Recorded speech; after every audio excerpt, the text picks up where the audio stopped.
Muters. Okay, yes. If everybody would mute yourselves, thank you. And then when it's your turn to be the storyteller, please unmute yourself. All right. Welcome everybody to Contra Costa Tale Spinners Story Swap October meeting. And I'm Liz Nichols. I'm one of the co-hosts, and I'll be your host tonight. And we have a full evening of stories, some spooky, some Halloweeny, and some not. So we're going to have a great mix tonight. And though we're going to start and end with something that's a little Halloween or spooky themed, and then, like I said, have a mix in between. So I'm just going to jump in and start introducing you one by one. Our first story, and welcome, by the way, to all our listeners. It's so much fun when you join us too. And so our first storyteller is going to be Raymond Pierce. And let me spotlight you, Raymond. Okay. Coming to us through the magic of Zoom, all the way from Toronto in Canada. Take it away. Okay. I guess I'm okay. Okay. This thing in front of me here. Oh, there it goes. All right. I'm good. When I finish my story, I'm going to put my email address in the chat box in case anyone might be interested in my weekly complimentary family-friendly bits of humor that I send out every week by email. And it's anyway, so I'll put it in there. If it interests you, all you have to do is email me. So my story is a true story. Takes place in 1990 in Windsor, Ontario. Windsor is across the Detroit River from Detroit, Michigan. I lived there for 25 years in Windsor. I lived at Holy Redeemer College Retreat and Conference Center, and I was one of the chefs there. Now, we lived in a big 200-room building on 25 acres of lawn and an orchard, and set a bit off the road. So on Halloween Eve, we seldom got a lot of children. We got a few. We handed out some candy.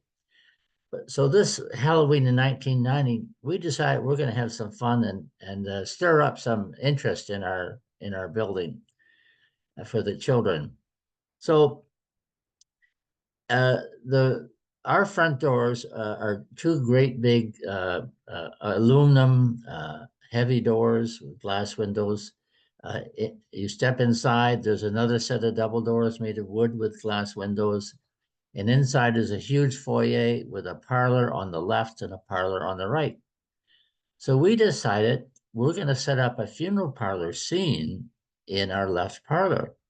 So we moved all the chairs in the parlor to the walls in a big circle, and we put stuffed dummies, scary stuffed dummies in each chair except for one, because in the one chair there's going to be a live person, Ray Earl. Ray Earl is dressed as a gorilla with one of those very realistic looking gorilla masks, rubber masks, and Ray is going to spring into action when he hears Mark Doucette scream. And when Ray springs into action, he's going to charge at the teenagers who have just been scared witless. And so I'll tell you more about that as we go along. So we went to our chapel and went downstairs to the crypt where we have a storeroom. And in the storeroom, we have a catafalque. Let me explain that. A catafalque is a framework, wooden framework on legs, standing up. And it's shaped like a coffin from the 1800s with a narrow top, wider where the arms would be, and narrow where the foot would be. And on top of it goes a silk black pall with a white cross down, big white cross down the middle. With that pall on top of it, which reaches to the floor, it looks like a real coffin at first glance. Now I'll explain why that thing existed. In the Catholic Church, catafalque was set up in a church for a mass when there was no body present.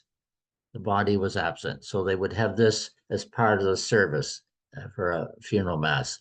So anyway, so we put that in the parlor. We borrowed baskets of flowers from the chapel, put them around it. We put a prie-dieu, a kneeling bench at the foot of the coffin.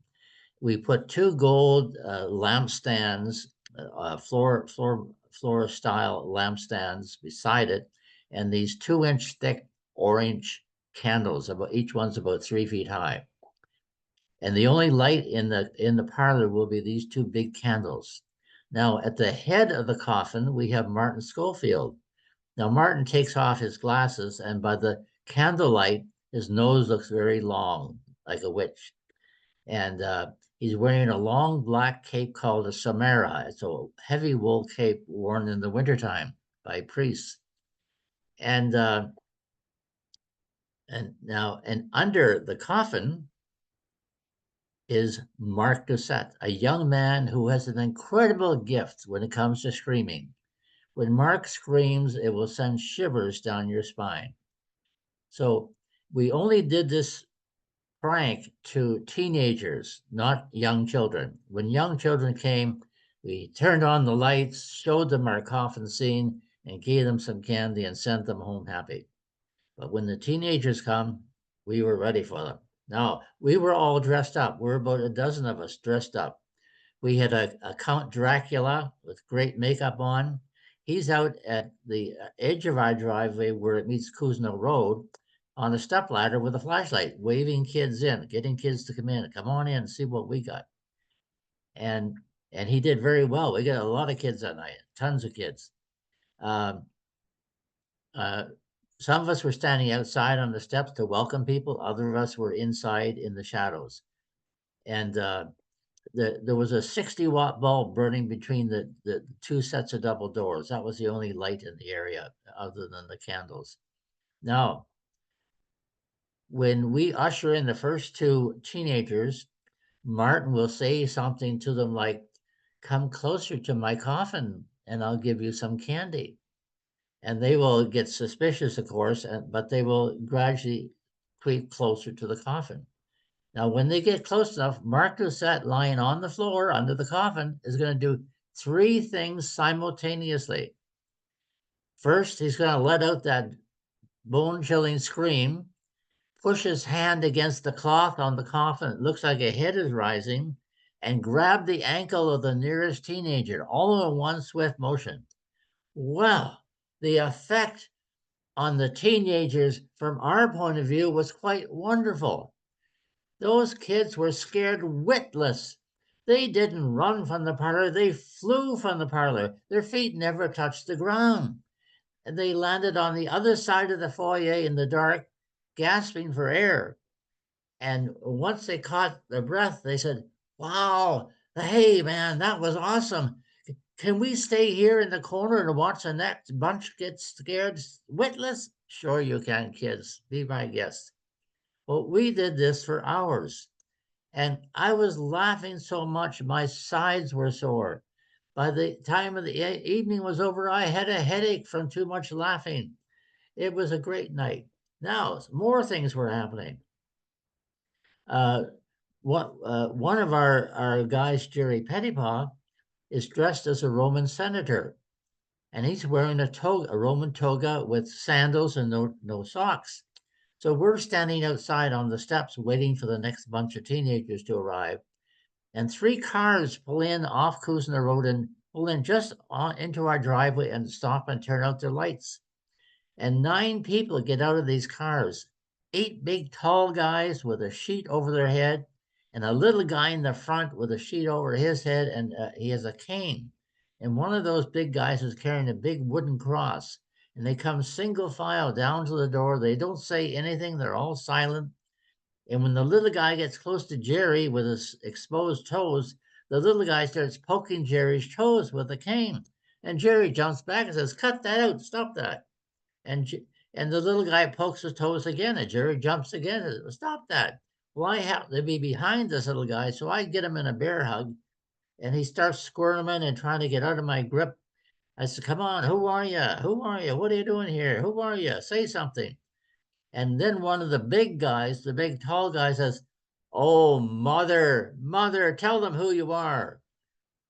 And it was Pauline Clark, our neighbor, who has 12 children, and she had 8 of her boys with her. And they came to give us a bit of a scare, and they sort of did. So we all had a good laugh about that. Then later in the evening, our choir group from St. Alphonsus Parish downtown, they came up in a few cars dressed up. And one of them was dressed as a bishop. He had borrowed the bishop's vestments and his mitre on his head and the crozier, the staff, and he had put his cigarettes and lighter under the mitre on his head. Now and we knew that later because when he got close to the coffin and Mark screamed, Mark grabbed the bishop's ankle. Well, the bishop jumped 2 feet off the ground, lost the mitre and cigarette, and lighter landed on the floor, and the women all screamed and ran. It was a wonderful evening. Now, around 9:30, things slowed down naturally, and people stopped coming. And our guys started going back to their rooms, and we turned on the foyer lights, which are fluorescent, but we left the parlor with the candles burning for a little while before we dismantled it. And I had forgotten that prior to us setting up this funeral parlor scene in the parlor, a group of marriage encounter teen couples had come for their monthly meeting, and they were now breaking up. And the first one to leave the meeting was my friend Judy Lefebvre. And just as Judy came around the corner and spotted the funeral scene, the phone rang. So I ran to the other side of the foyer to answer the phone. And as Judy came around, she saw the coffin and the prie-dieu. She blessed herself. She knelt down on the little kneeler bench there and bowed her head to pray. And I didn't have the heart to tell her, Judy, there's nobody home to pray for. But I did send her this story a few years later so she knew what was going on that night. So that's my story. Thank you. Thank you, Raymond. What an evening. What an evening. Thank you. And Uh, there's my email address in the chat box if you're interested. Thank you. Are you calling me? Oh, sorry. Wait, sorry, everybody. I'm trying to, okay. Yeah, I'm sorry. I'll have to, yeah. So a lot of you know Donna Mickelson, and she's trying to get in and she just can't. And I don't know, sometimes it's so. For those of us who are here, we had a great start to our evening. And one nice thing is that people can watch this recording because thanks to SAC, they are put up on YouTube. And so if you have to miss it, you get to watch it later. So thanks again, Raymond, for getting us started tonight. We're going to have our next storyteller also from over on the East Coast in the later time frame, and that's Beverly Schwartz. And Beverly, you haven't been here in some time, and we're so glad that you are back. And Beverly's going to tell us something called the magic of elixirs. And let me spotlight you. Wow. Hello. Good evening. I and my brother were the only 2 kids in my family of 4. Mom, I want a sister. Could you get me a sister? I don't like playing with Paul. When we play games, he calls me a cheater because I always win, but that's because I'm older than him and know how to play better. I was really upset. And my mother said, well, that's just Paul. He's always going to be that way no matter what. But, we have a boy and we have a girl, and that's what your mommy and daddy wanted. We don't want any more children. We're happy the way we are. A few years later, we're sitting around the kitchen table, and my parents have big smiles on their face and go, kids, we have a big announcement to make. We're having a baby. Mom, you said you weren't going to have another baby. What happened? And they looked at each other, smirking and saying, we had an accident. An accident? Yep. Oh, you're going to have a sister for me? Well, we don't know what it's going to be until the baby's born. Oh, I was so excited the night my mother went to the hospital and my father came home and said, "It's another boy." I cried. I was not happy. My brother was also put into my bedroom. His name's Bruce. And he was in the crib and he advanced to his little bed and we shared a room for many years because Paul didn't want anybody in his room. And we were the same personality. We liked to laugh, liked to tease. We had the little devil in us. Well, I was 8 years older. And when I graduated high school, I went to college and then I went and got a job as a teacher. Meanwhile, my brother was in high school.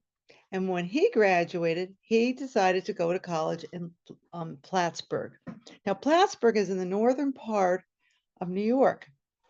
And in 1981, the Olympics were there in Lake Placid, only about 30 minutes or so north of there. He calls me up on a Tuesday or Wednesday before that weekend, and he said, "Listen, after this Saturday, they're closing the whole area of Lake Placid. Only people that are going to the Olympics can get in. And if you want to, drive up on Saturday, pick a friend to bring up, and we'll drive around. I have to work that day, and then I'll get home around 5. We'll go out for dinner with all my roommates and friends, and then we're going to go dancing afterwards. You want to come up?" And I said, "Absolutely." So we drove up and we had a great time looking at the Olympics, took a plane ride and saw the whole area also. And we got there about 5 o'clock to the house. And there was a sign on the door. "Welcome, Bev. Sorry, I have to work late. Be home between, let's say, 6:30 and 7. I made a tray of brownies in the refrigerator. Help yourself." My brother knew that my passion in life was chocolate, especially dark chocolate. And I opened up the refrigerator. There was 2 trays. Which one was his? And I said, "Rosemary, what do we do?" And I said to Rosemary, "Which tray do you want?" And she goes, "Well, I like just regular brownies. Those other ones look dark chocolate and gooey and rich." "Well, those are the types I like. That's my passion is dark chocolate." So I said, "I don't think they'll mind if we have what we want." So she took from the other tray and I took 2 large, beautiful, rich chocolate brownies. We went into the living room and we started talking and eating the brownies. And I was starting to feeling really relaxed and happy. Life was really good today. And then about an hour later, where was my brother? He wasn't home. And I was getting hungrier and hungrier still.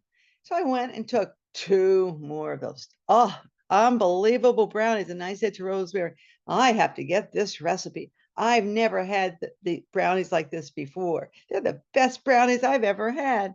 And we began laughing and telling stories. And my brother and his roommate walks in. And he said, "Hi, you ready to eat? Did you find the brownies I left for you?" "Oh, yeah, we didn't know which tray was yours, so we helped ourselves to some of each tray." "What do you mean?" And then he looked at his roommate. "Did you make a tray of brownies?" "Mm-hmm." He goes, "Oh, were they loaded?" "Yes." He goes, "Oh no. Bev, which ones did you have?" "I had the dark chocolate ones. You know me. I love that type of brownie." And Rosemary had the other. "Oh, I have to have that recipe." He goes, "Oh, I'm quite sure you do." He goes, "Come." That was it. And we went out to the restaurant. Well, we got to the restaurant. There was about 12 of us. And I was sitting in front of all these people I didn't know. Rosemary sat at the other end, and my brother was at the other far end. And I said, "I've never been to a group that's so funny." I just kept laughing and laughing. The waitress was trying to take everyone's, menu of what they wanted to eat. And they came to me and I just couldn't. I said, "Oh, it's so great. What a menu. I can't make up my mind." The third time when she had all everyone's what they were going to order, finally said, "I'm ready. I can't order dinner without your dinner from the recipe, from the, menu." I couldn't make up my mind. So my brother shouts, "Give us spaghetti and meatballs. Let's go. We're all hungry." I said, "Oh, me too." So they come and they give us our food. And in front of me, I have spaghetti with all this great sauce and meatballs on around the edge. And I looked at the meatballs and I looked at the spaghetti. And I picked up the spaghetti and held it high in the air with the dripping sauce. And I went,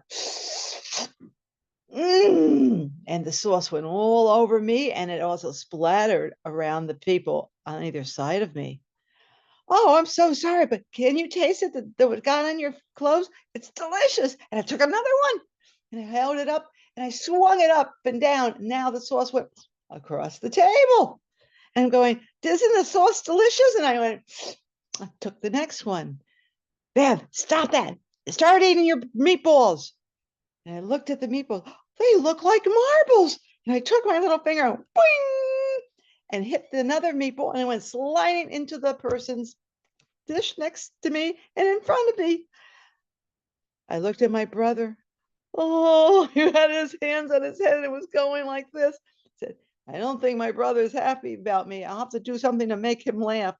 But I said, I better not now. And we all finished our dinner and they made me laugh so hard. And we got up from dinner and everyone said, okay, well, we'll all get over to the, where the band is and we can't wait to dance. He said, Bev, come in my car. I have to go back to the apartment for a minute. Oh, okay. So we get to the apartment and we walk in. There's no one there. The whole house is dark. He opens up the lights. He says, come into my bedroom. And I follow him. He goes, Bev, you're stoned out of your freaking mind. I said, what? I'm stoned? I can't be stoned. I'm a teacher. I could get arrested. I can't take drugs and I can't take alcohol. Oh, we can't let anybody know that I did this. Oh, we won't. That's for sure. He said, listen, if you went dancing tonight, you're so stoned out of your freaking mind, you'll probably just land on your rear end and hurt yourself. You're not going anywhere. We're putting you to bed. Oh, okay, but just don't tell anybody what happened. Oh, I won't. Well, he gets me in bed. He covers me with a blanket. He pops up my little pillow and says, look, I'm going to close the light. Tomorrow morning, I'll be making everyone breakfast with my bacon and eggs you'll love. And then you're going to go home and no one's going to know what happened to you. Oh, thank you. Oh, thank you for not saying anything. Well, I laid down. Life was still good and I was still relaxed. I was just giggling a lot. And I started drifting off to sleep. And then I heard somebody come in the door, a woman's voice and a guy's voice. And someone who his roommate probably is coming in, I assume with a girlfriend. And the girl says, oh, geez, no one's here tonight. Where is everyone? Oh, they all went out dancing. Bruce's sister and friend came up and they're going to be out to way early in the morning. You mean we're alone in this house? She said. Yes, follow me. And they went. My bed was next to the wall into the bedroom next to me, where their bed was right next to the wall. Well, they started having sex. And I had this pillow over my head and my mouth because I was giggling and laughing. I never knew things like that were so noisy and had so many different sound effects. I said, when is this going to be done? Finally, there was silence. And I was able to take the pillow off my face, of which I had been hysterically laughing through the whole incident. And then I drifted back to sleep. Well, I woke up. Bacon. Oh, it must be morning. My brother's making breakfast. Oh, good. And I was still feeling pretty good and happy and still more relaxed than I usually was because I'm kind of like an uptight person sometimes. And I got up and I walked and everyone looked at me and was seeing how I was going to act. And I just kind of quietly sat down and started eating breakfast. And then at the end of the breakfast, my brother says to Rosemary, listen, I don't think it's totally out of Bev, that brownie mix that she really enjoyed. I want you to make sure you drive all the way home and don't let her drive. She might get into an accident. And Rosemary said, I was already thinking of that. Well, we left because we had a long drive home to Albany. And we got home and she took me up to my apartment. And she says, Bev, I think you still, after me laughing half of the way home again, I think you should go to bed. Okay. And if you don't feel good tomorrow morning, don't go to work. They'll know what happened. Oh, yeah, I don't want anybody to know what happened. And I woke up at 3 in the morning. I sat up.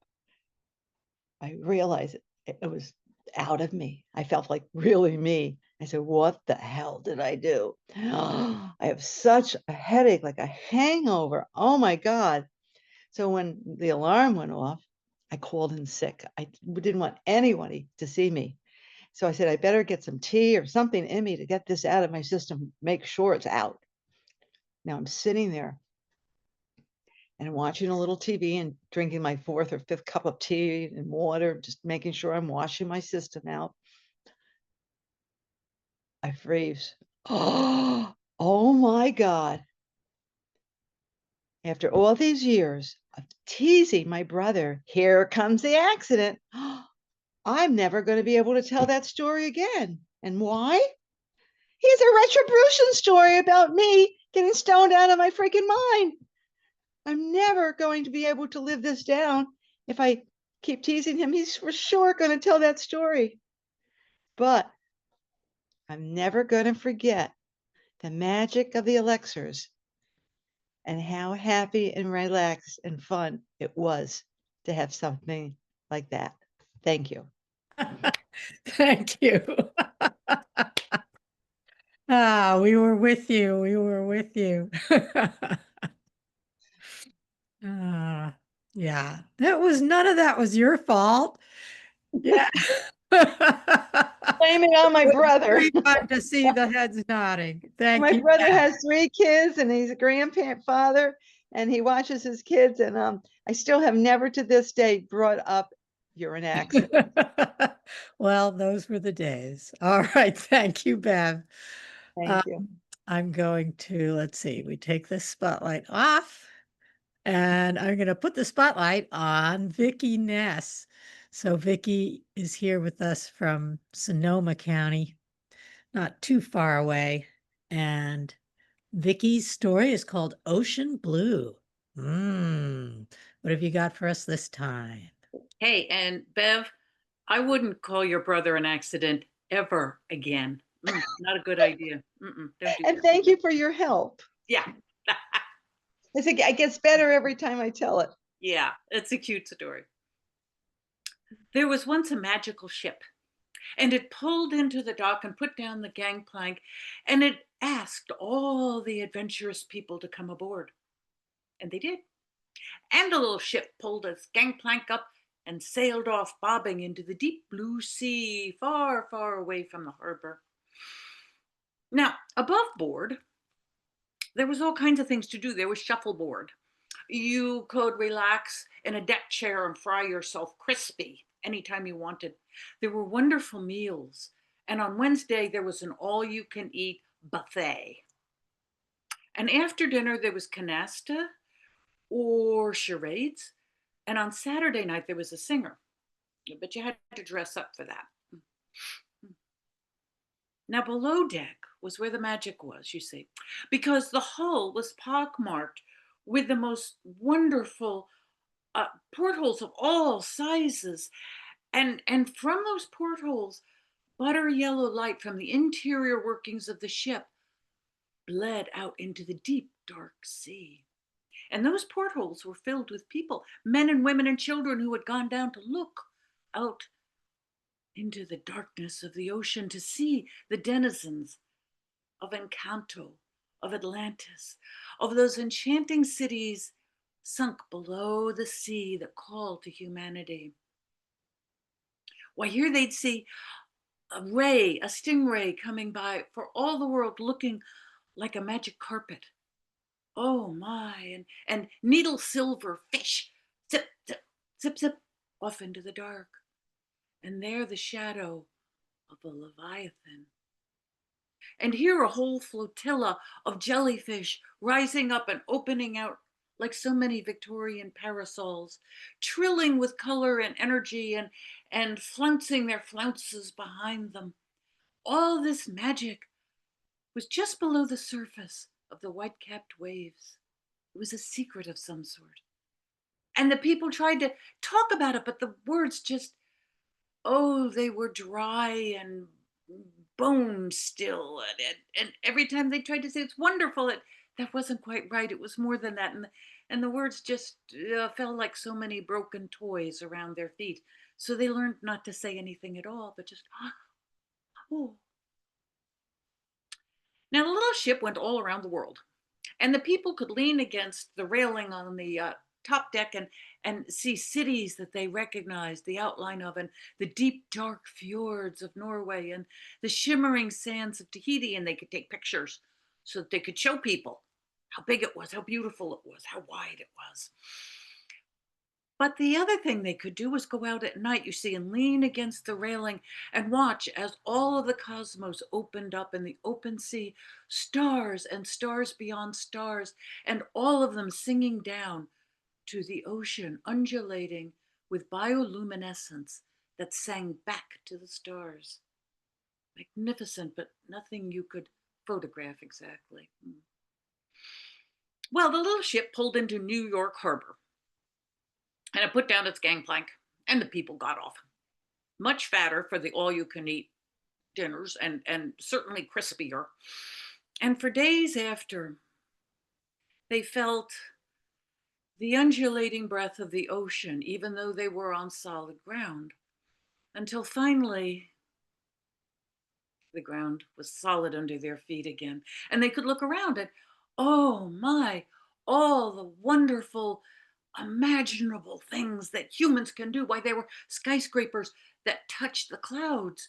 Oh, yes, there were. And there were wide parks where people could play, and deep, dark shadows of alleys. And there was glowing neon light. And oh, there was a circulation of humanity 24 hours a day, 7 days a week. That circulation that kept this magnificent city growing and glowing. Well, it was a perfectly fine place to put down roots so you could raise up a family, you could raise up a career, you could raise up a vision, all of it tangible and measurable, so that at the end of your days you figured you could measure it against other people's final days, and you could be proud of something, of all the things you have accomplished. But as people got older, what happened is they got closer to retirement, closer to the age of reflection, of inner seeing. Well, every one of those people found themselves in a little charming cottage, or an obnoxious mansion, or a pathetic, scrawny little bedsit. All of them clinging to the very hem of the ocean so that they could go out every day and feel the ruffly fruffles of the ocean come up and tickle their toes. So they could pick up things, leftovers from the ocean. Why this used to be a purple sea urchin, like a pincushion, but now it's a white silver dollar thing. And here the fluted shape of a scallop shell, looking for all the world like a ball gown.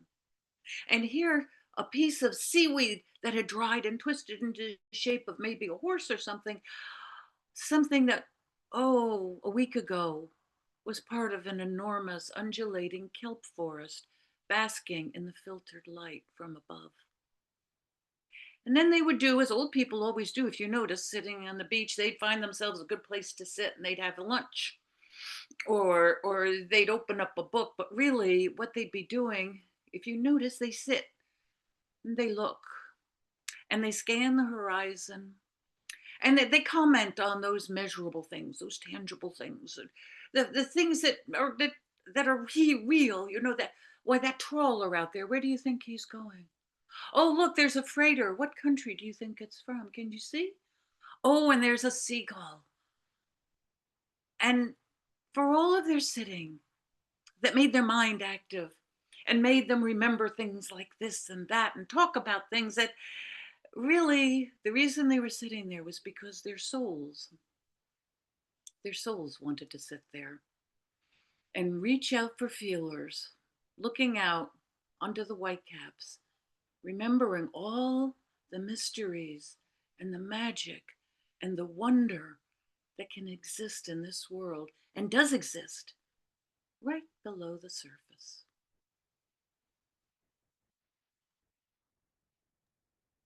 Thank you. Thank you, Vicky. My soul has wanted to be on the beach and beachcombing ever since I was very young. So thank you for just the way you make these things come alive with your amazing words. Thank you. Yeah. All right. One more lovely story after another.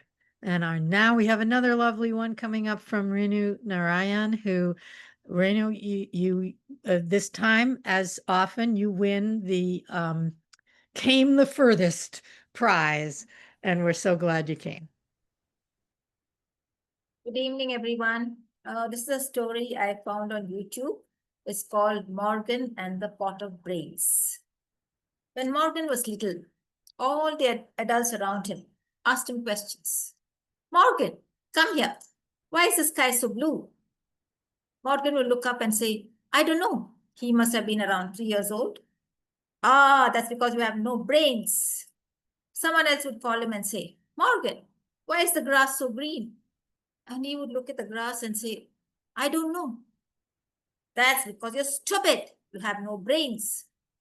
It could be an aunt, it could be an uncle, it could be a friend, it could be an older cousin, but people asked him questions all the time, and Morgan didn't know the answer. So always he said, I don't know. And he had to hear it again and again and again. You have no brains, you're stupid. And as he grew a little older, every time somebody asked him a question, his hands would start to sweat, his stomach would get all in knots, and his eyes would start crossing over. Every time the answer was, I don't know. When he was 6, his mother called him and said, Morgan, it's time you went to school. Do you remember every time we go out, we go past the school? Here you go. This is your lunch. Go to school. And she shut the door. Morgan sat down just outside the door and waited. After 3 hours, when his mother opened the door, she said, What? Morgan, we never went to school? He said, Mama, I don't have brains. How can I learn? Oh, Morgan, she said, looks like I have to teach you myself. And so every day from that day on, she taught him how to read, how to write, how to do his mathematics. And when it came to a time when she couldn't teach him anymore, she bought him lots and lots of books. And Morgan spent the whole day reading the books. One day she said to him, Morgan, your dad and I were expecting you to take care of us when we grow older, but looks like you are never going to go out and work. So I will have to go to work instead. His dad was long gone, and so off his mother went. She went out the whole day long. When she came back, she cleaned the house and cooked a meal for the two of them. Every day. That was the routine. A few more years went by, and Morgan noticed that his mother was very tired when she came back. She couldn't bend while doing the garden. She couldn't clean the house properly. And she spent a long time cooking. So one day he went up to her and said, Mama, from this day on, I shall do the cleaning of the house. You? Absolutely not, said his mother. Why not? Asked Morgan. You may burn it down. What if I don't? What if you do? What if I don't? Trust me, he said. She said, okay. And so from that day on, Morgan started to keep the house clean. And what a wonderful job he did of that. He kept everything sparkling clean. He kept everything in its place. And it was really, really good. His mother was very happy. 2-3 years went by. Then he noticed that his mother was not able to bend and do the work in the garden. So he went up to her and said, Mama, from tomorrow I shall take care of the garden. She said, You? No, absolutely not. You will mess up all the vegetables. The garden will die. No, I will take care of it. No, she said. Yes, he said. Trust me. And so she let it be. And from that day on, the vegetables were superb. The potatoes looked so nice and big. The peas were shiny green. It went so much that the neighbors started looking at the garden and saying, How do the vegetables look like this in Morgan's garden? But they never asked him, and nor did he go around talking to anybody. 2-3 years went by. And one day he found that his mother was taking too long in the kitchen. So he went up to her and said, Mama, from today on, I'm going to cook. And she said, no, no, no, no, no, no, no, no, you will burn the house down. Mama, what if I don't? You will. No, I won't. Trust me. And so she let that too go. And from that day on, she rested because Morgan, he cooked such delicious food. He had been watching his mother cook all these years and he had learned all the tips and tricks. And his mother could relax. She enjoyed a yummy meal. She came back from work and she had nothing to do. Now, every day, the fragrance of that freshly cooked food wafted out. And soon the neighbors started standing around and their mouths were watering. And one day, when his mother opened the window, she saw that a whole crowd of people were standing there. And she said, what is it that you want? Food. If there's any left over, please sell it to us. And so his mother smiled. She kept the window open every day. And whatever food was left over, she started selling to the people, to the neighbors. And Morgan cooked more and more, and there's more money flowing in. In fact, his mother could give up work. So one day, his mother looked at him and she said, poor Morgan, he needs to have some brains. So she called him and she said, Morgan, I have been finding out where you can get some brains. So why don't you go and see that magician who lives up that hill? Here's some money for you. Go and buy yourself some brains. So Morgan said, okay. He took the bag of money and off he went. There was a beautiful brook running across the hill. So he jumped over it, climbed up the hill, went to the house. It was a tiny little house. And he knocked on the door. Dum, dum, dum. The door opened. And he wondered, who's that? When he looked down, he saw that there was a little man with bright red hair and sparkling green eyes. The man said, I was expecting you, Morgan. And Morgan said, peeping over the man's shoulder, there's a pot boiling on the stove. Pluck, pluck, pluck, pluck. And he thought to himself, those are my brains boiling in that pot. And he said to the man, I have a bag of money for you. I've come to buy myself some brains. Brains? You can't buy brains just like that, Morgan. You need to answer a riddle first. Morgan said, riddle? If I could answer riddles, I wouldn't need to buy brains from you. Well, Morgan, you have a choice. Okay, tell me the riddle, said Morgan. What runs but has no feet? What speaks but has no tongue? And what never gets out of bed? Morgan thought and thought. Soon his hands started to sweat and his stomach went into knots and his eyes started to cross. And he said, I don't know. The man said, then no brains for you. Go back home. But if you ever decide to come back, don't bring money. Bring the heart of the one that you love the most in the world. Bye-bye, Morgan. Very disappointed, Morgan went down the hill, jumped over the brook, and went back home. His mother said, Morgan, did you get yourself some brains? No, Mama, money can't buy me brains. So his mother put the money away. And she felt so sorry for him that she got him a gift. It was a billy goat. And Morgan loved the goat. He took good care of it. He brushed it. He played with it. He sang to it. He spoke to it like he had never spoken to anybody else. He loved the goat so very much. Every day he spent much of his time with the goat. Now, 1, 2, 3, 4, 5 years went by. And one day Morgan thought about his brains and he remembered what that man had said. Bring the heart of the one you love the most in the world. And he loved his billy goat. So he spent the whole night petting the goat, talking to it. And then early the next morning, he butchered the goat, took out the heart, put it in a bag, and crossed over the brook, went up the hill, and knocked on the door. Man opened the door and said, Morgan, you're back. Yes, I have the heart of the one that I love the most in the world, said Morgan. It doesn't work like that, Morgan. It doesn't work like that. You answer a riddle first. A riddle again? But you said I have to bring the heart of the one I love the most. Well, you still need to answer the riddle, said the man. Okay, ask me. What is it that has no beak, no feathers, no feet, no wings, but is a bird? What? Once again, Morgan's hands started to sweat. His stomach was tied up in knots, and his eyes started to cross over, and he said, I don't know. Well, Morgan, go back home and come back with the heart of the one you love the most in this world. And poor Morgan, he went back. He found a spot and buried the heart of the goat and went back. And Morgan's mother knew he hadn't got any brains. And so time went on. His mother grew older and older, and one day she took to her bed and told her son, I'm not going to live much longer, Morgan.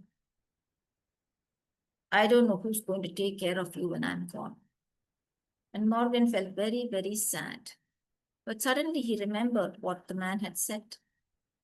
The heart of the one who loved the most in the world. And when he told his mother, she said, you know what you have to do. And a few days later, when his mother died, people came over. There was a wake, and then the body was taken to the churchyard. And the hole was dug. The coffin was about to be lowered when Morgan said, I will take care of that. You may all please go. Everyone left. And Morgan buried his mother, minus one thing. He took up his bag, went, jumped over the brook, went up the hill, and knocked on the door. The door opened. The man asked Morgan, so you are back? Yes, I am back, and I've got the heart of the one that I love the most in the world. Give me my brains. Well, it doesn't work like that, Morgan. You have to answer a riddle. Not a riddle again, said Morgan. Okay, ask me. Well, what is it that moves along the ground, comes winding down the path, and howls down the chimney? Can you tell me? Once again, Morgan thought and thought and thought, but this wind that was howling down the chimney just distracted him. His stomach started to roll in knots. His hands were sweating. His eyes crossed over, and he said, no, I don't know the answer. Bye, Morgan, said the man. And so Morgan went down that hill, jumped over the brook. Halfway home, he just sat down and he buried his mother's heart. Then started to cry. He wept and wept and wept. He howled, in fact. And just then, coming down the road was a woman. But she was not like the woman of those days. She was not wearing a long skirt. She had, in fact, cut up the skirt and made it into a divided skirt. And her hair was cut really short. And she wasn't wearing slippers. She was wearing a pair of boots. And she came up to Morgan and said, hey, why are you crying so much? Tell me your story. And she sat down beside Morgan. And Morgan wiped away his tears and he told her the entire story. And she listened to him very calmly, very quietly. Every time saying, uh-huh, oh, I see, I understand. Finally, when he had finished, she said, well, Morgan, you see, I am somebody who loves to go out and work, and you are somebody who loves to clean the house and cook. So why don't we get married? And so Morgan thought it's not such a bad idea. And he agreed, and they got married. And they lived very happily. After some time, Morgan said, what about my brains, Heidi? What about my brains? And she said, okay, you know what you have to do. And so the next morning, Morgan set off once again with a pack. Jumped over the brook, went up the hill, and knocked on the door. Yes, Morgan, you're back for your brains, I suppose. Yes, I'm back for my brains. And what is that in the bag? It's my lunch. And what about the heart? It's here in my chest, said his wife. Now, old man, ask your riddles and I shall answer instead of Morgan. Said the man. But tell me, What is it that runs and can speak with no tongue and never gets out of it? Very easy, she said. It's the brook. Ah, said Morgan. Any fool could have answered that. Heidi smiled and she said, what's the next one? What has no beak, no feathers, no wings, but is a bird? Egg, of course, said Heidi. Oh, that's something any fool can answer, said Morgan. Well, if any fool could have answered these questions, why don't you answer the third one, said the man. What is it that comes along the ground, comes down the path, and howls through the chimney? And Morgan started to think, but soon his hands started to sweat. And his wife said, Morgan, Morgan, listen. Can you hear that howling in the chimney? What is that? The wind, he said. That's the answer, Morgan. That's the answer. Ah, said Morgan. And the man smiled and he said, you know where your brains are, Morgan? In your wife's head. Go back home, he said. And holding his wife's hand, Morgan went down the hill, crossed over the brook, and back home. And as Morgan grew older and he had his children and grandchildren, he always said to them, remember, let nobody decide who and what you are. You decide that yourselves. Thank you. Thank you so much, Renu. A classic story, so well told. Thank you. All right. Our next storyteller is Melinda Ginny. Did I never get your name, say your name, last name correctly. Let's get you on here. Did I say it right? Okay. Where are you? Where are you? Wait, I gotta find you. There you are. Thanks for waving to me. Okay, I'm gonna spotlight you. All right. Okay. The happiest place on earth you're gonna tell us about? Yeah. Okay. Okay. Well, it was 5 p.m., a time that's really neither day nor night, when I pushed the elevator button at the Disneyland Hotel. I had been there for a medical conference on aging, and boy, I was really feeling like I was getting older. So I was headed to my room for a shower, a quick nap, and a change of clothes to go meet my friends for dinner at Goofy's Cafe. But I looked across the lobby and I saw a woman standing there about my same age, mid-70s. She was wearing a gray tunic-length Mickey Mouse t-shirt, black bicycle shorts, knee-high Tinkerbell socks, and orange Crocs. When the elevator arrived, she shuffled over to join me. That's it, she said as soon as the elevator doors closed. That's it. I'm going to tell the kids tonight. This is Grandma's last trip to Disneyland. I'm so tired. It just about broke me.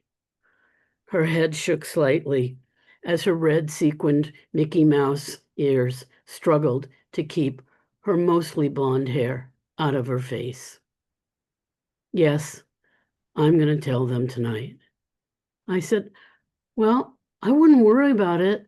Really, I bet they already know. And I thought to myself, of course they know. Even I know. And I only met her 2 floors ago. Yes, she said, I'm going to tell them they can go to Disney whenever they damn please. I'm going to stay home with the dog. I said, that's great. They'll send you pictures of Cinderella's castle, Mr. Toad's Wild Ride, and my favorite exhibit, the Country Bear Jamboree. Well, we both got off on the 9th floor. She walked a few steps ahead of me. I saw her disappear into the doorway of her room without even a glance back. I assumed that she was rehearsing her farewell speech.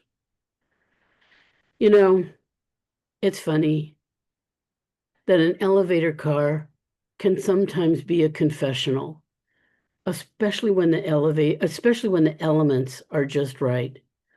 2 seasoned ladies just realizing that they can get off the never-ending train to Disney and just stay home with the dog, eating Thai takeout and drinking a glass of Merlot, watching Cary Grant and Deborah Carr in An Affair to Remember, lounging on a recliner that both of them had sworn they would never be old enough to buy, knowing that this was the happiest place on earth. Thank you so much. That was priceless. That was priceless. If anybody has been to Disneyland, they're relating. Yeah. All right.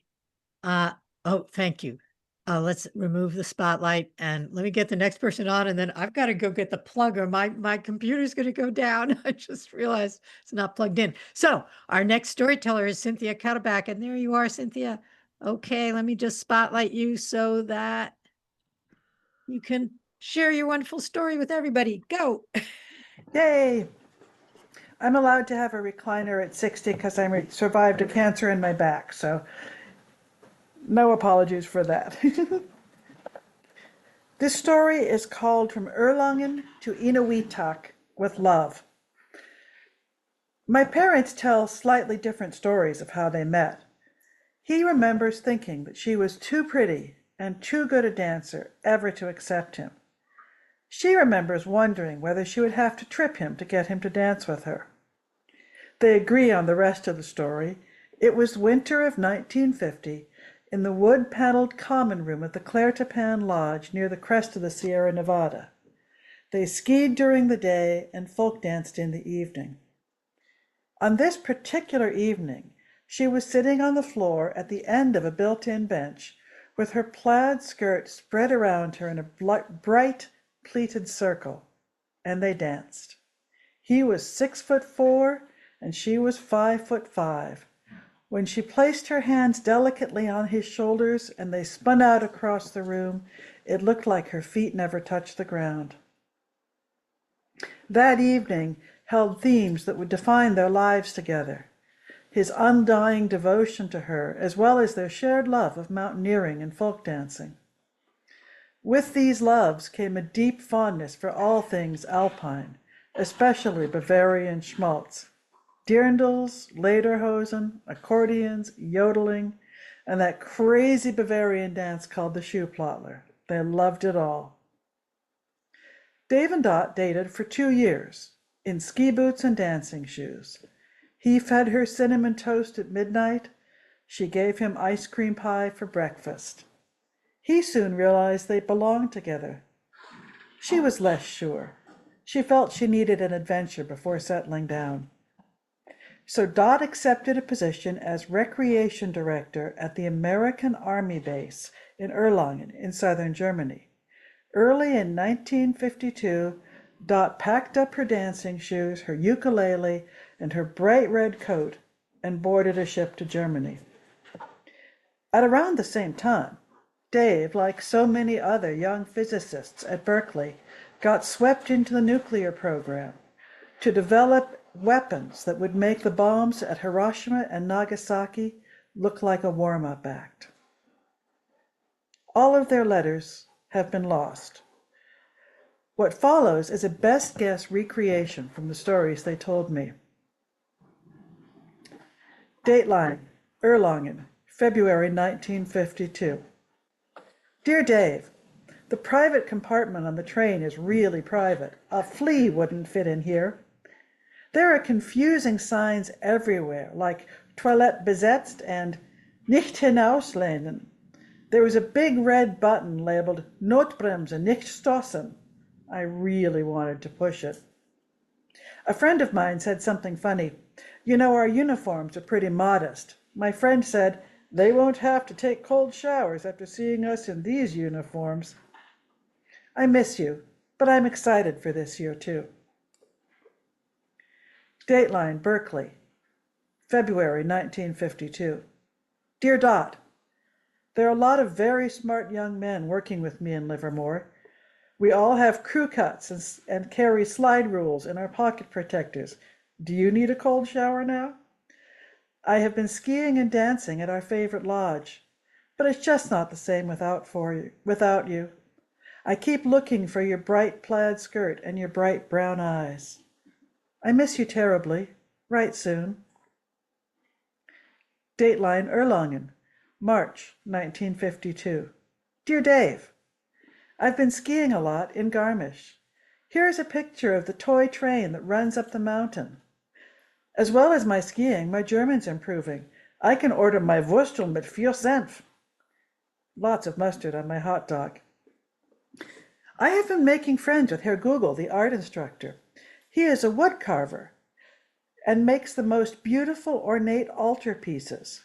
He is teaching me to sculpt in clay. My first sculpture is a girl in a dirndl playing an accordion. I'm going to make a hiker in lederhosen. Very schmaltzy. There's an old German army base nearby. The girls say Herr Google knows where all the bombs are located, so they can blow up the base rather than have the Americans use it. I hate to think that of the sweet old woodcarver. I wish we could eat Wurstel mit Senf together and dance to accordion music in a dirndl and lederhosen. How's about you wear the dirndl and I'll wear the lederhosen? Dateline, Berkeley, April 1952. Dear Dot, I'll wear the lederhosen, thank you. I can't ploddle my shoe in a dirndl. I've been dancing, but none of the girls is as pretty or as good as dancer as you. I miss you terribly. You would be so beautiful in a dirndl. I can't tell you anything about my work, of course, but the science is very interesting. Have you made any more sculptures? Dateline, Erlangen, May 1952. Dear Dave, a strange thing happened the other day. Herr Google gave me a prized possession, an Iron Cross medal. He showed me how he had stood straight and tall and saluted while Herr Hitler himself pinned on the medal. It is impossible to reconcile this stories and its implications with the beautiful carved wood altarpieces Herr Google carves. It's a little scary, and I wish you could hold me. Dateline Berkeley, June 1952. Dear Dot, do you remember back in 1945, after the first nuclear test, when Oppie said, "Now I am become death"? I wonder whether I too will become death. I believe in this work, and for now I must trust the people who say it is making the world safer. It's a little scary, and I wish I could hold you. Berkeley, July 1952. A note scrawled in the margin of a book by Bertrand Russell. Dot, my darling, where are you? Dateline, Grafenberg, August 1952. Dear Dave, have you heard the news? Of course you have. I came here with the Army of Occupation to keep the Germans in line. Suddenly I'm with the Army of Defense. Our Russian allies have become our enemies, and now we have to keep them in line. So now I'm in Grafenberg, on Germany's eastern border. I'm starting to feel homesick, and I miss you terribly. Dateline, Inuitak, October 1952. Dear Dot, the mountains will always be my favorite, of course, but I found the next best thing. I have been snorkeling on the coral reef. The water is soft, warm, and comforting. Underwater, the blue goes on forever. There are an astonishing variety of brightly colored fish drifting about like so many underwater butterflies. I wish I could share it with you. Dateline, Grafenberg, October 1952. Dear Dave, the postmaster was very puzzled by your letter. Said he'd never seen a letter from that code before. I guess you were somewhere very exotic. This posting isn't nearly so much fun. Back in Erlangen, the soldiers were permanently stationed, so we could, build relationships and do a lot of interesting activities. Here, the soldiers are on maneuvers and just passing through. Also, they say it might be less fun to travel because we're going to lose our cheap lodging and rail fares. I don't know whether I want to stay here another year. I do know I want to see you. Come to Germany in spring? This is the letter Dave was not allowed to write. Dateline, Inuitak, November 2nd, 1952. Dear Dot, I have been helping to develop the thermonuclear bomb, aka the hydrogen bomb. Yesterday, for the first time ever, we detonated this new bomb in the air over the Inuitak atoll. The test was called Ivy Mike, and the explosion was 400 times as strong as the bomb in Nagasaki. We obliterated an island whose name no one ever knew. Now I am become death. Dateline, Grafenberg, November 1952. Dear Dave, come to Europe. I'll show you my favorite places. Dateline, Berkeley, March 1953. To Transatlantic Shipping Line, please reserve one stateroom on the Ile-de-France for the return trip from Southampton to New York City. I am going to Germany to get my girl and marry her in a little French chapel. Dateline, Milan, April 1953. Dear Dave, having a great time in Italy. Let's meet up in Salzburg. Dateline, Munich, April 1953. Dear Dot, I arrived in Munich today. The train station was incredibly busy, people rushing every which way on important business. Imagine my surprise when a man with a dark suit stepped out of the crowd, flashed a federal ID and said, Mr. Cutterback, I am here to tell you that given the sensitive information to which you are privy, you must not go to East Germany. I had no idea my mind was that important. I can't wait to catch up with you in Salzburg. Well, Dave did make it to Salzburg that evening and spent a very cold night on a park bench.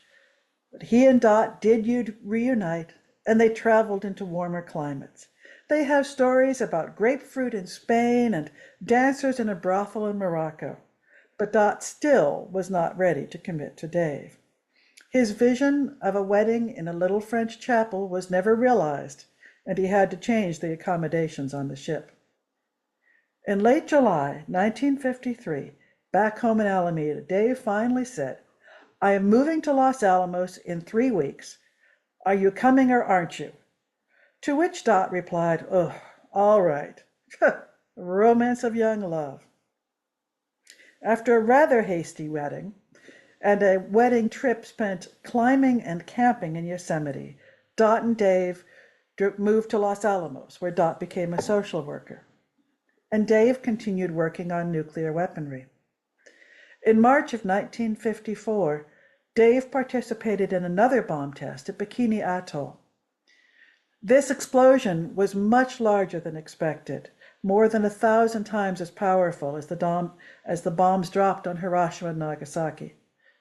The bomb caused severe radiation sickness on a boat full of Japanese fishermen who were supposed to be well out of range. At that point, Dave said, I'm out, and became an astronomer.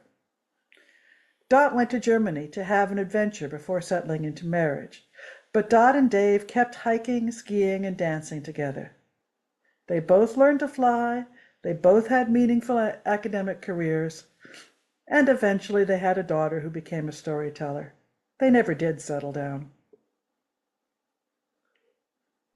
Thank you, Cynthia, for that schmaltzy story. Yeah. A tribute to your parents. Thank you so much. All right, we're going to keep having to move on and move on. So our next storyteller is Suzanne Luson. Is it Luchon or Luson? It's Liqueur, Suzanne Liqueur. Core. Oh, I have it spelled wrong here. I Oh, it's apologize. okay. No worries.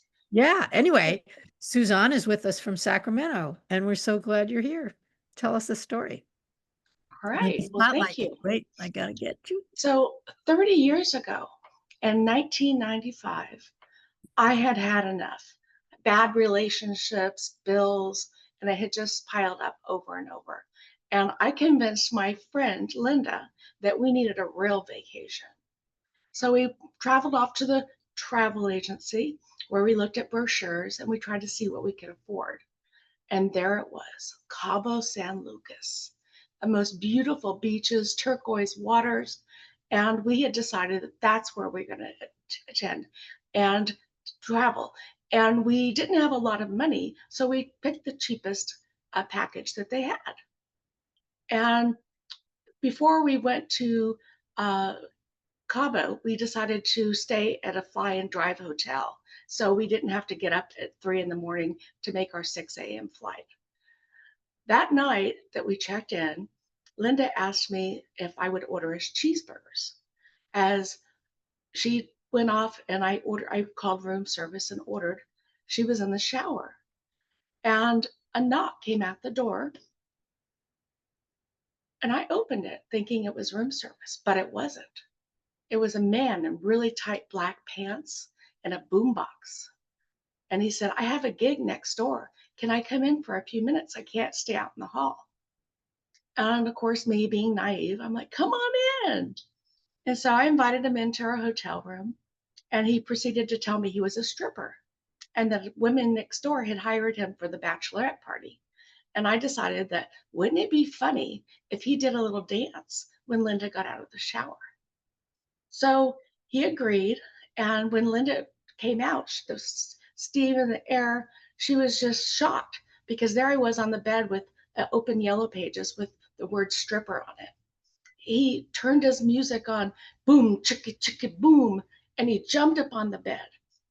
He gyrated a little bit, and then he ripped off his pants, Velcro on the side of his tight black pants, and the music still going and blaring. And he,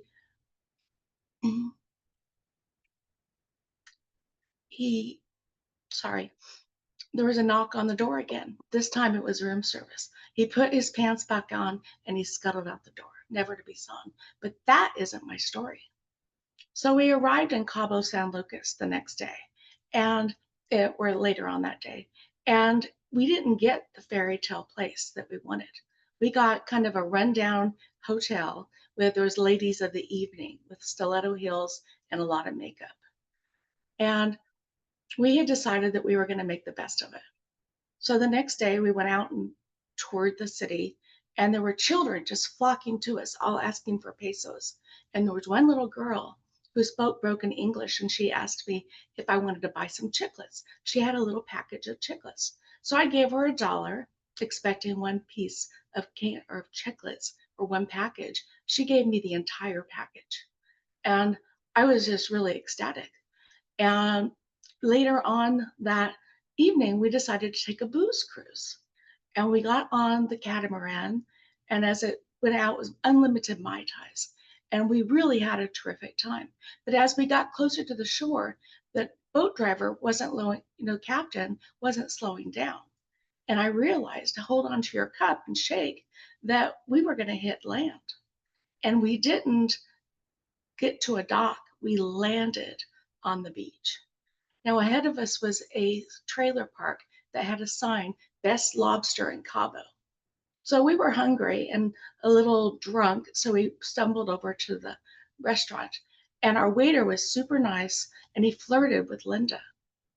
He convinced her that if she went out with him the next night, that he would have a friend for me. So we met a few hours later, and we got to the stop that we agreed to meet at a few blocks from our hotel. And then up came our waiter on a motorcycle. And he said, your date will be here in a few minutes.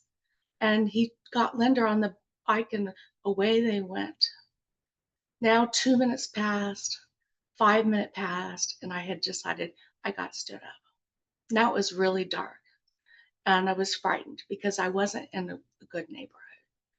And then a taxi cab driver pulled up, and he got out, and in broken English, he asked if I wanted to ride. And I said no. And he wanted me to get in the front seat with him. And I said no. So I got in the back seat with him so I could get back to my hotel. I gave him my business card for the hotel so he could take me back. But instead of him turning around and going to the hotel, he went straight down a dark corridor. And then he turned onto a dirt road. And we must have driven for miles. And I'm panicking now. And all I can think about is trying to speak to him in Spanish. And all I knew was cerveza, margarita, and taco. But I did know about the chiclet story. So I tried to tell him about the little girl that I had sold me chiclets. And of course, he didn't speak any English and I didn't speak any Spanish. But I was getting worried because I knew I didn't have enough money to get us back to the hotel. And we were just going out and out, and the doors locked. And I was so frightened. And we drove and drove, and there was a light ahead of us. And it turned out it was a gas station convenience store. And as he went in the convenience store, he came out with the proprietor. And he had a box of chiclets. He said he has no idea what you're saying to him, but apparently you love chiclets. And he said you're the weirdest date he's ever been on. He was a date. I was on a date with him, and he was really cute and probably 10 years younger than me. And I was flabbergasted. I had been so rude to him, and I had tried to get out the door. I was going to run away when he was in the store, but the doors wouldn't open. But he took me to a large venue like a stadium, and there was music playing and mariachi bands. And as we got in, I felt safe for the first time, really safe. He bought me a flower, and I put it on my dress. And I saw Linda in the corner. She was like an angel. I was so happy to see her. And she waved at me. And then they just went off into the darkness. And I had convinced him now to take me back to the hotel. But I had to apologize to him because I had been so rude to him. And now all of a sudden I found out he was my date. So when we got back to the hotel, I convinced him to come up into the hotel room. But the proprietor of a hotel manager wouldn't let him up. He said, he's not a registered guest. I cannot let him up. And I'm like, I'm an American. How dare you? He's my guest. And after a lot of persuasion, he let me bring him up, but he made the taxi driver go get his taxi cab license. He said, you have 15 minutes. So I thought, okay, that's enough time to give him a beer. And I went upstairs with him on the 3rd floor.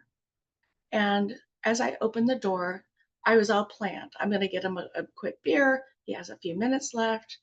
And I tried to open the bottles, but it wasn't twist off. It was a pop off. And so I had to use some little apparatus and get the bottle open. I turned around. He was nude, completely nude. He had thought we had 15 minutes to have sex. And of course, that wasn't the real story. I'll let you use your imagination for this rest. But I do know this, I will never take directions from a person that's a bartender and waiter at a trailer park. Thank you. Whoa. It's a real life scary story. Yes. I'm glad it worked out. I'm glad it worked out okay. Thanks Yeah. for sharing. All right. Well, we have come, let me remove the spotlight. We have come to the last story of our evening, and that is going to be from Lance McVeigh. And Lance's story is actually a poem. He writes his own original poems, and I can't wait to hear it. Lance. Thanks. That's away. really hard to follow, Suzanne. Oh, the tone is going to be so different. Okay. All right. That was really funny, though. All right. So, yes, so those who don't know, I write my own stories and they're in verse. And this one's called The Men of the Pompidou Mine. And I should preface this as one thing, and that's in the foothills of Sierra, you occasionally see rolling stone walls through the meadows, which used to be, before there was barbed wire, that's how they delineated properties. And a friend of mine told me one time that the Chinese were paid a penny a foot to build those walls back in the day. And if you see them, you know how much work that would take. So I just need to preface that. There's a line in the story, and I need to make sure that's understood. Okay, Men of the Pompidou Mine. At the Pompidou Mine, 12 men of one mind toiled for spoils of gold. Through rock and black soot, slowly foot after foot, till their hands became leathered and old. But continue they must through the darkness and dust, though their bodies were bent from the strain. For the Pompidou Mine had been very kind to the men who had tended her veins. She gave up her gold, but the 12 never told how much nor where it was hidden. In town when they'd stay, they'd quick be on their way, for to boast they agreed was forbidden. And so it seemed odd when Phineas Dodd whistled and danced his way down that old mine road, and though bearing no load, they sensed he intended to stay. Now Phineas was known by both widow and crone for working his magical ways into their affairs, until lonely and scared, he'd beg them and bribe them they'd beg him and bribe him to stay. Then over some time he'd nickel and dime their fortunes until they were left with nary a stitch, and then he would ditch the ladies and leave them bereft. In this manner and style he soon had compiled a fortune, with which he invested in hotels and bars and fancy cigars and mayors, or some had suggested. So now Phineas Dodd gave a smile and nod to the men of the Pompidou Mine, who, stoic and old, with fortunes untold, sat quietly passing the time. Now Phineas knew well that a good lie could sell, and the bigger the better the prize. And the Pompidou Mine was one of a kind, and rumored quite massive in size.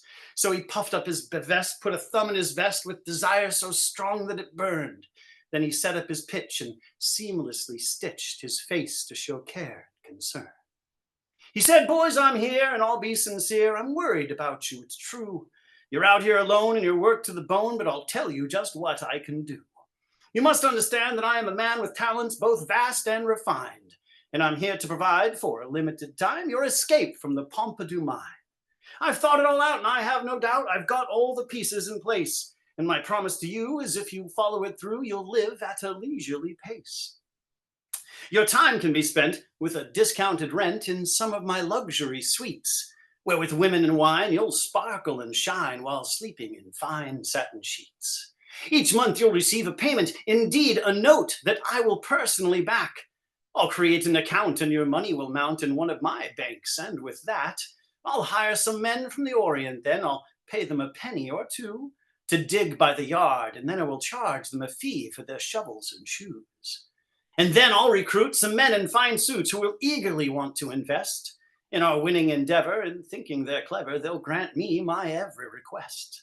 I'll promote you abroad, and all will applaud when you travel to Paris, and in time, your names will be known from London to Rome. You're the men of the Pompidou Mine."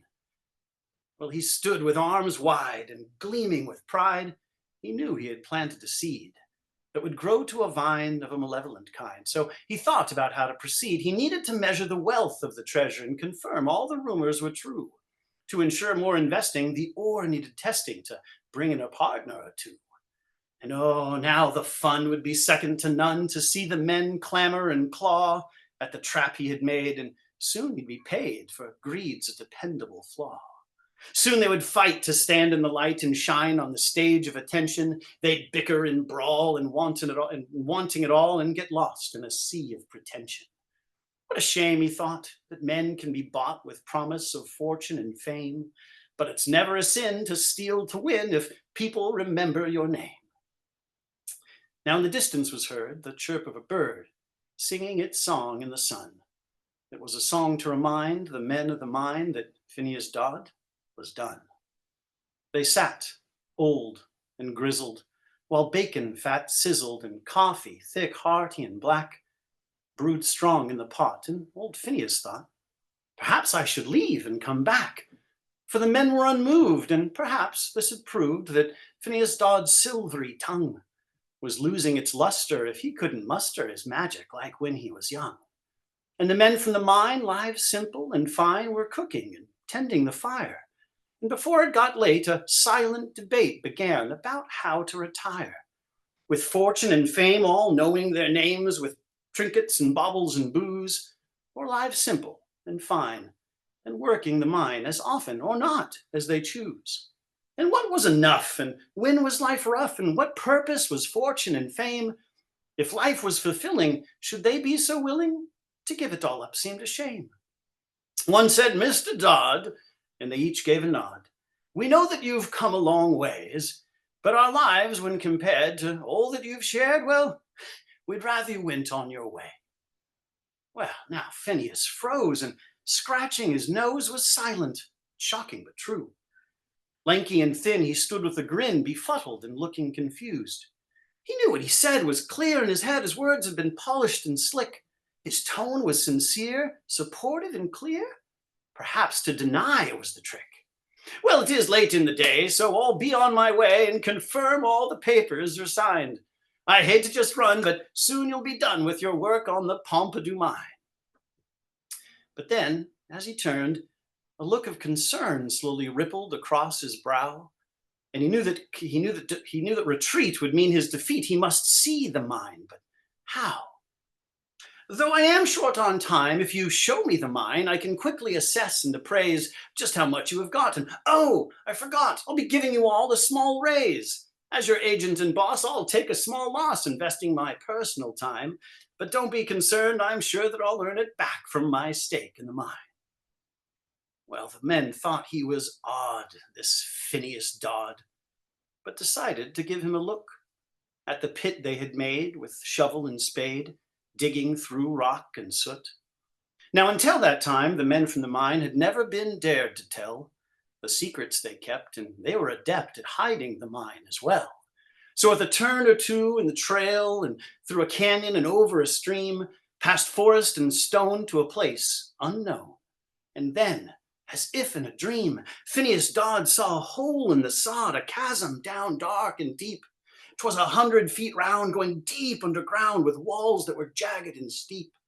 It seemed to descend with no visible end, and echoed a terrible sound. A howling retort of a dubious sort came bellowing out of the ground, as the bowels of the chasm would sputter and spasm with torrents of water and wind. 'Twas a hideous howl that was fearsome and foul, but then something made Phineas grin. For all down the depths where the sun had now crept glowed the glimmering, shimmering gold. It was a vast, endless web, and old Phineas said, "I know what I've heard and been told, but no story shared could have compared my soul for this heavenly vision. No, this heavenly vision, oh my goodness. Oh, okay, let me back up just a little bit, back up. Sputtered and spattered towards water, wind, was hideous howl, fearsome and foul, but then something made good. For all in the depths of the sun now cryptical, the glimmering, shimmering gold, a vast endless web, and old Phineas said, "I know what I've heard and been told, but no story shared could have prepared my soul for this heavenly vision. But I don't understand. You built this by hand? It's built with such skill and precision. It must have been ages, and how many pages of digging and rigging and prep, and how many buckets of golden nuggets are buried down there in the depths?" Well, we've never quite known. The tunnels have grown so long that it's hard to assess. But the gold's in the way, we're sorry to say. There's something we ought to confess. Well, the gold, well, it's fine, but deep in the mine, in the rocky abyss, we admit, we've discovered much more than the glimmering ore. There are diamonds down there in the pit. Now, it was 3 moons past, we were digging the last of a tunnel we figured was spent. It was tunnel 13 that was entirely clean, so we cleared it and sealed the vents. But as we did so, in the glimmer and glow of our lanterns, we saw in the mist, like a glimmering eye or a star in the sky, a diamond the size of your fist. But before we could speak, a rumble and creak split the timbers of tunnel 13, and rocks and debris came tumbling free, and geysers of water and steam. And try though we may, we've not found a way around the unsettled timber and stone. So the diamond remains beyond the gold veins, and we're sure that she's not there alone. Well, in shock and surprise, the look in his eyes made Phineas seem in a trance. His thoughts became still, and against his own will, he stopped with the song and the dance. "I just can't believe my luck, and indeed, this trip was a fortunate one. You've taken me here, and I'll be sincere, it's a wonderful thing that you've done." Then Phineas roared with laughter and soared arms wide all around the mine. He jiggled and danced and chortled and pranced and was having a wonderful time. And the miners, they say, looked on that day with smiles for Phineas Dodd, who perhaps now had found, down deep in the ground, a fix for a soul that was flawed. Well, he circled the pit, and he suddenly tripped and twisted and tumbled and rolled straight over the rim, still bearing a grin with thoughts full of diamonds and gold. He whistled and fell, and the miners all tell that he never once hollered or cried, but laughed all the way. And that's how they say that Phineas Dodd had died. Now the records all say on that long summer's day, they hurried and scoured the mine, and finding no clue, they reported it to a judge who they knew at the time owed Phineas money. So, it seems funny, but it never went further. And so his death was recorded, the papers reported, and the men from the mine were let go. Some people decried the miners had lied, they murdered him, some had accused. But when somewhat inspected, no crime was detected, and slowly the issue diffused. Some wanted a trial, but after a while it seemed all interest had waned. For the men from the mine were simple and kind, and for Phineas, nobody complained. And the men never found down deep in the ground a body all brokered and battered, no glasses or shoes, nor any small clues, and most didn't think that it mattered. For a few years more they mined for the ore, but really it was just for routine, for they wanted for nothing and were tired of stuffing gold sacks that they hid by the stream. And over the years the men disappeared and faded away into lore, and the mine, overgrown, location unknown, was lost along with the ore. And Phineas's money? Well, it's really quite funny. It seems he was deeply in debt to bankers and crooks, and all of them took their share, and I'm sure you can bet that from time to time they think of the mine and how close they all might have been to having a stake in the money they'd make without losing sweat or skin. Yes, the Pompidou mine was one of a kind for men who had conquered their fears of not having enough and living it rough and trusting for 30 long years that a shovel and pick and men with some grit could be happy with simple routine. Hard work was enough when living it rough, a life where your conscience was clean. So if you wander the hills and are suddenly chilled by a mysterious whistle and song and the sound of a pick going click, click, click, don't linger around too long. For Phineas Dodd could arise from the sod and clicking his silvery tongue could tease you with treats until he unseats your soul, and then you are done. That's the way it's been told by those who are old, but of course it gets changed over time. But one thing that endures are the hearts that were pure in the men of the Pompidou mine. All right, everybody unmute, like, woohoo! Wow. Wow. Wow. That is great. Fantastic. Thank you so much. What a way to end our evening. I am going to stop the recording.